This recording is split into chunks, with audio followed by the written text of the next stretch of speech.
కు భారతరత్న ఇవ్వాలంటూ అప్పట్లోనే ప్రణబ్ ప్రతిపాదన. ఆయన డైరీలో ఈ విషయం ప్రస్తావించారన్న ప్రణబ్ కూతురు గొప్ప ఆర్థికవేత్త అని కొనియాడినట్లు వెల్లడి. అవార్డు విషయంపై కేబినెట్ సెక్రటరీతోనూ మాట్లాడారని ట్వీట్. మాజీ ప్రధాని దివంగత నేత మన్మోహన్ సింగ్ కు భారతరత్న ప్రకటించాలనే డిమాండ్ తాజాగా తెరపైకి వచ్చింది. ఆయన అంత్యక్రియలు జరిపించిన చోటనే స్మారక చిహ్నం నిర్మించాలని కాంగ్రెస్ పార్టీ డిమాండ్ చేస్తోంది. దీనికి కేంద్ర ప్రభుత్వం కూడా సానుకూలంగానే స్పందించింది. అయితే మన్మోహన్ ను దేశ అత్యుత్తమ అవార్డు భారతరత్నతో సత్కరించాలని మాజీ రాష్ట్రపతి ప్రణబ్ ముఖర్జీ భావించారట. ఆయన రాష్ట్రపతిగా ఉన్న కాలంలోనే ఈ అవార్డు ప్రదానం చేయాలని ప్రతిపాదించారట.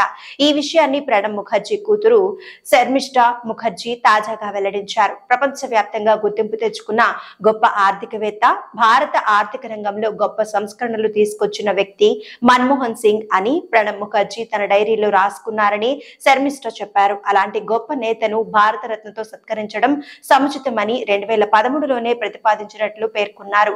ఈ విషయంపై రాష్ట్రపతి హోదాలో కేబినెట్ సెక్రటరీతో మాట్లాడానని, పులక్ చటర్జీతో చర్చించాలని సూచించారని డైరీలో రాసుకున్నారు. నాటి కాంగ్రెస్ చీఫ్ సోనియా గాంధీ అభిప్రాయం తెలుసుకుని చెప్పాలని కేబినెట్ సెక్రటరీని ఆదేశించారని ప్రణబ్ పేర్కొన్నారు. అయితే ఆ తర్వాత ఏం జరిగింది? మన్మోహన్ సింగ్ కు భారతరత్న ఎందుకు ఇవ్వలేదనే వివరాలను ప్రణబ్ తన డైరీలో వెల్లడించలేదని శర్మిష్ఠా చెప్పారు. ఈ మేరకు ఆమె సోషల్ మీడియాలో పోస్ట్ పెట్టారు.